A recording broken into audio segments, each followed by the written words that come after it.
All right, fuckers, we're gonna do a little POV macro action for you. I'm here at my local community garden. It is booming right now with flowers. I've been waiting all fucking winter for this, and all spring really. But I just got out of work at 7:55, so I got about, I don't know, maybe an hour of decent sunlight.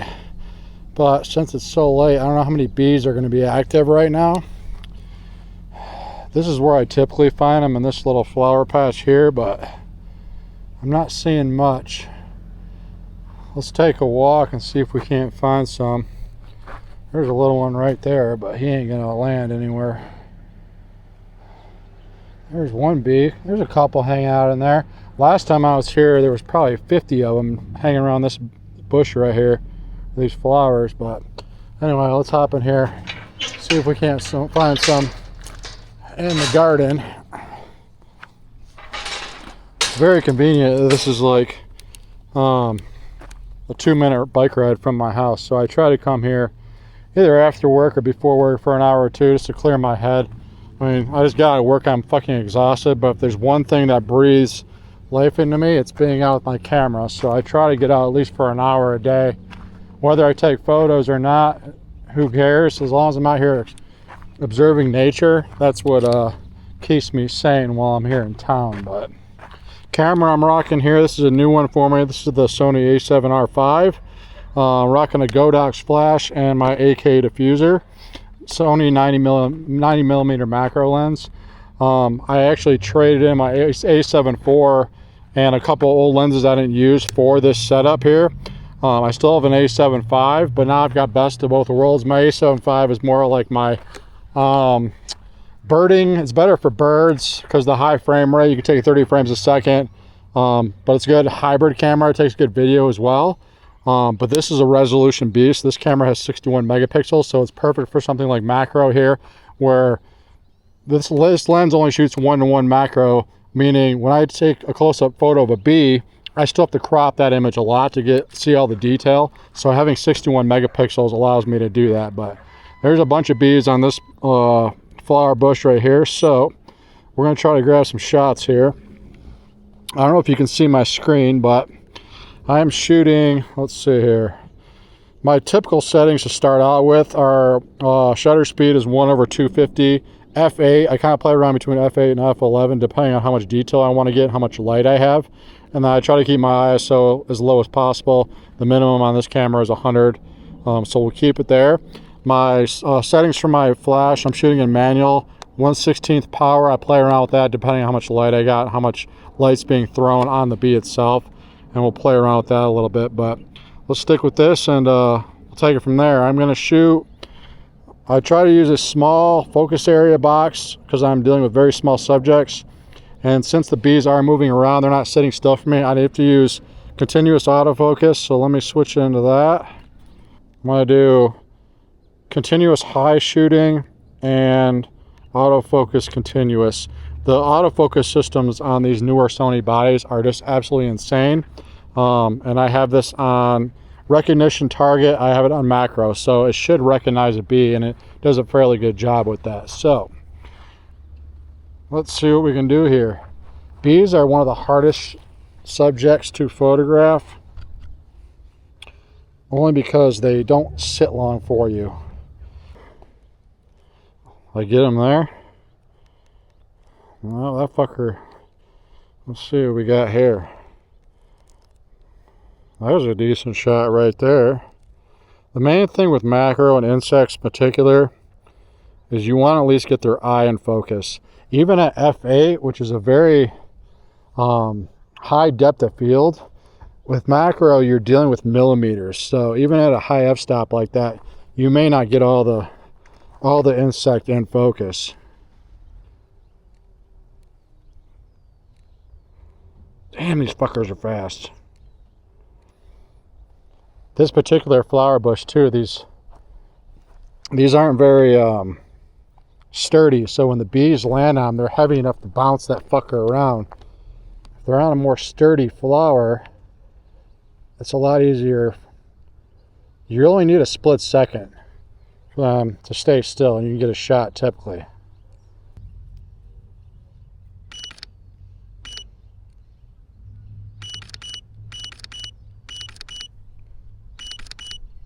There we go. That guy's giving me a shot. And basically, it's just spray and pray with something like bees. You fire off as many shots as you can when they sit still, and every once in a while you get a killer shot. I think one of those, and I always check focus when I take a shot, zoom in at 100%, and then you can see if you've got their eyes in focus or not. That is the main thing I'm looking for. There's some good portrait shots, I think. That one for sure is in focus. I think I might bring up my exposure just a little bit. Fortunately, if I go too high, you start seeing the blown out highlights on the bug's body, but we'll bring off a half power and see what that does. As the sun dips down, I might have to raise it up a little bit more or raise up my ISO.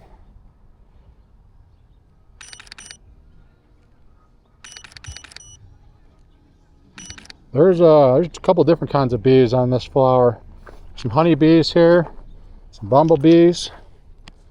Good variety. I don't know what the ones I photographed here a couple days ago. They got the real weird looking fucking eyes, look like aliens. Those ones are really cool to photograph, but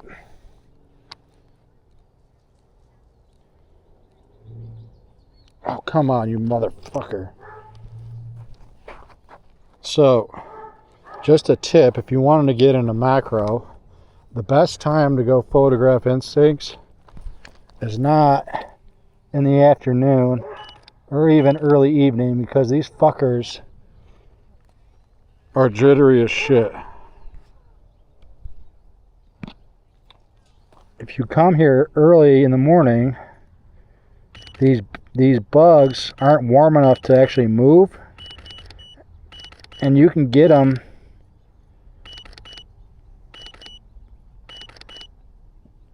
to usually sit still for you. You can play around with the flower or branch or whatever the fuck they're on and compose them exactly how you want. But this time of year, sunrise comes really fucking early, and the older I get, the more I value my sleep. So fuck all that noise. I will stick to spray and pray and get my sleep. Every once in a while I get a good shot. That was a decent shot right there. I mean, look at it. I mean, that's what I'm talking about. See all the little hairs on that bee's body? Every little detail gets picked up with a macro lens. It's pretty impressive. Sony has come out with a 100mm macro. It's their G Master macro lens. I would like to upgrade to that eventually. I just don't have the money for it right now, especially because I just bought this brand new camera body. But one of these days, that lens has a higher magnification, which you don't have to do as much cropping because their magnification on that lens is more. And that one takes teleconverters too. I have a 2x teleconverter that we use with my 7200, so I could throw that thing on that 100mm and be like 2-to-1, over 2-to-1 macro, which is insane. But this 90mm still has amazing quality, so I'm still happy using this thing. And I am no expert at macro photography, so I do what I can. If I get a good shot, cool. Let's see if I can't find some different bugs. Here's some flies. They rarely sit still. Let's see if I can get a fucking shot of this asshole. Oh, he turned his ass to me, you motherfucker. Did I get him?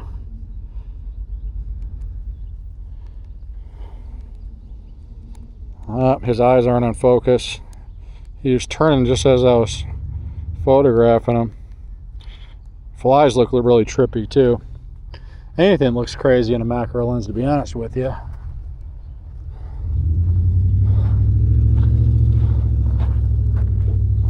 Even if I find a bunch of bees like on those flowers back there, I'll try to move around a little bit, because I mean, I could take 10 different photos of bees on that same flower, but it's cool to get different contrasting colors on different flowers. So I try to find them on different ones. Just makes for a good variety of shots. Get them on different plant life.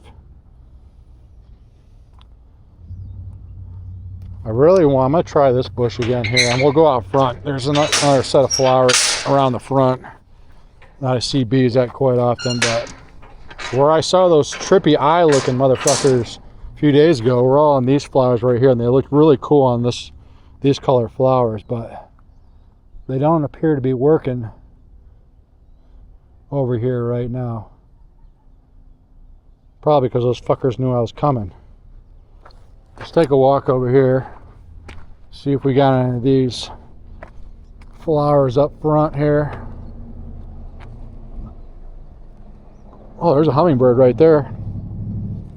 The only downside to coming here is it's very popular. It's an off-leash dog park as well, so there's always a shit ton of people over here, and they always look at me, especially when I got a fucking action cam taped to my fucking chest. They're like, what the hell are you doing out here? Don't worry about it, asshole. Mind your own fucking business. Mind your own goddamn business. Well, I think we're going to be shut out over here. I don't think they're going to let me in this gate. I don't know when this is. I've never been in there, but I got a lock on this fucker now. I thought this was supposed to be open to the public. And there's all kinds of flowers in there, but I guess I'm not important enough to have a key to get in there, so I see one bee over here. Let's see if he's going to sit still for me. Oh, nope, saw me coming.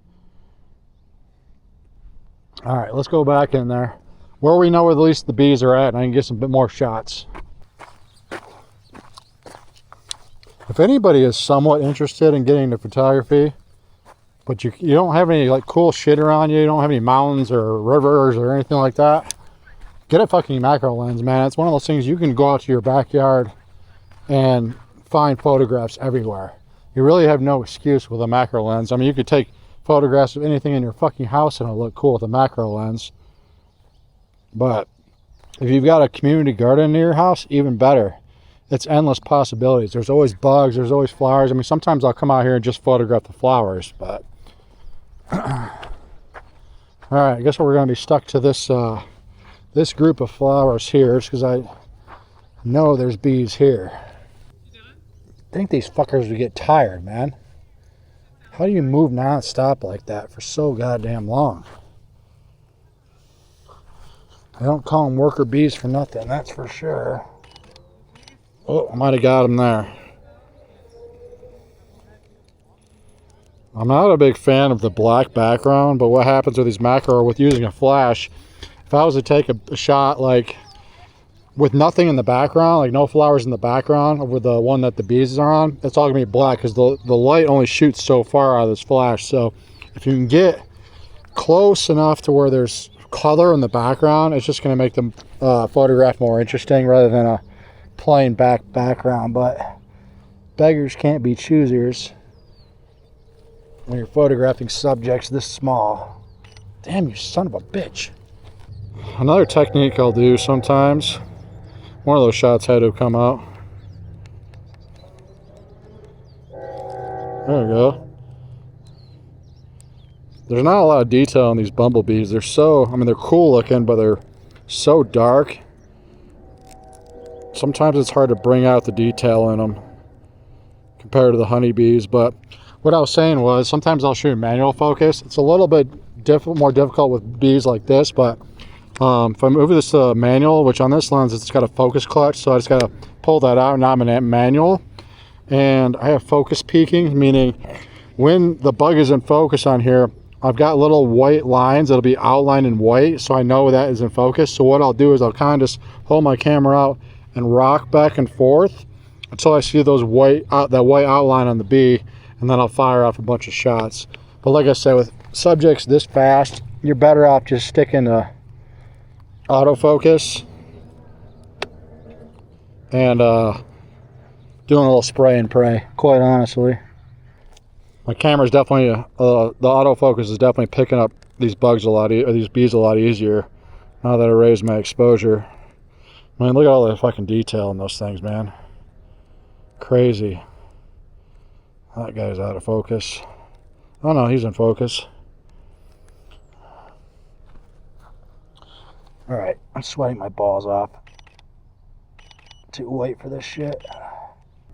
When the bees are staring right at you. Out of focus. That one's in focus. Check that out, man. I mean, that's so fucking cool. Pretty badass. A little bright. I'm gonna bring that down a little bit. I'm gonna blow out my highlights. I'd rather the image be a little darker, so I preserve all that detail when I go to edit these things.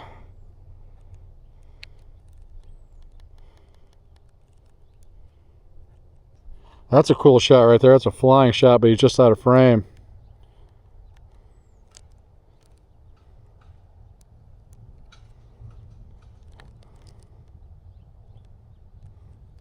That would have been a cool shot right there. He's just out of frame though. Son of a bitch. Ooh. That could be the money shot right there.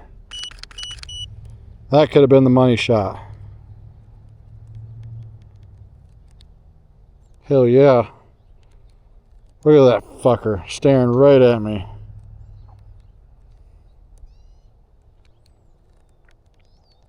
That one's out of focus. I grabbed a couple in focus, so check that out, dude. They are so fucking cool to look at. What do we got for time? 8:20. I got plenty of time.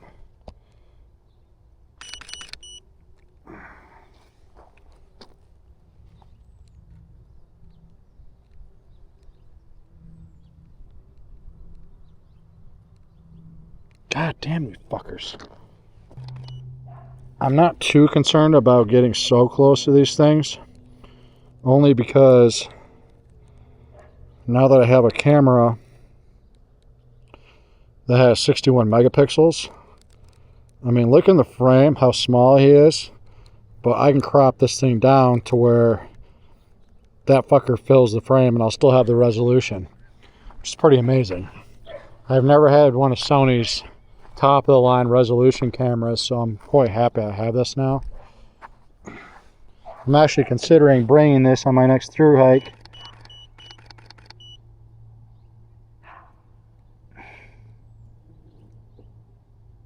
Because it is a good hybrid camera. It takes 4K video, 4K up to 60 frames a second. The low light isn't as good as my A7 IV, but when I'm doing my hiking vlogs, I'm not doing much of any nighttime videography, because when I get to camp, I'm so fucking tired, all I want to do is sleep. I mean, in a matter of like an hour of photographing in here, I can take a couple thousand shots easily. I think I got some decent images though. I think that's enough fun. Shit, 8:23. I was out here for 20-25 minutes. That's all I need, man. Just get my sanity back. Let's see what's down here. Just in case I missed something. Alright fuckers, we're going to call that a night. Hope you enjoyed this quick little video. Just had to get out my camera, keep my sanity.